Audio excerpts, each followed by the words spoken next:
ताज्या बातम्यांसाठी महान करेला सबस्क्राइब करा आणि बेल आयकॉनला क्लिक करा। मराठा समाजाचा एक कणखर नेता पुन्हा हरपला। राज्याचे उपमुख्यमंत्री अजित पवार यांच्या निधनामुळे मराठा समाजाचा एक कणखर नेता पुन्हा हरपला असून समाजामध्ये मोठी पोकळी निर्माण झाली आहे।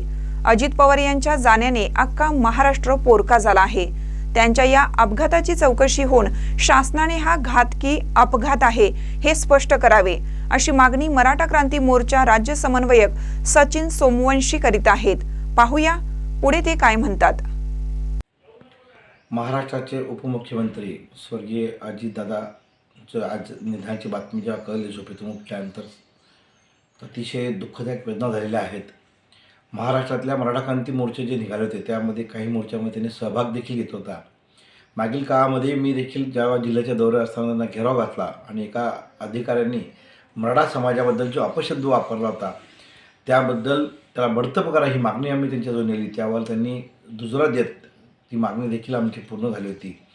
अशी अतिशय उमदा रोखठोक असलेला नेता आज महाराष्ट्राच्या मध्ये होणार नाही। विलासराव गेले, आबा गेले आणि त्यानंतर आता अजितदादा गेले।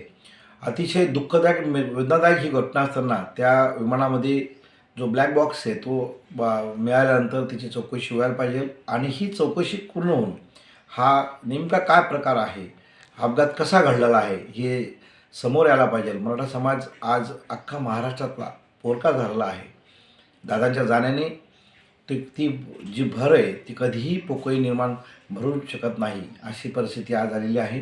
मराठा क्रांती मोर्चा हा महाराष्ट्रामध्ये सर्व कार्यकर्ते, सर्व पदाधिकारी आम्ही त्याच्या या पवार कुटुंबाच्या देखील दुःखात आहेत आणि हा समाजाला खूप मोठं दुःखाचं हा विषय आहे।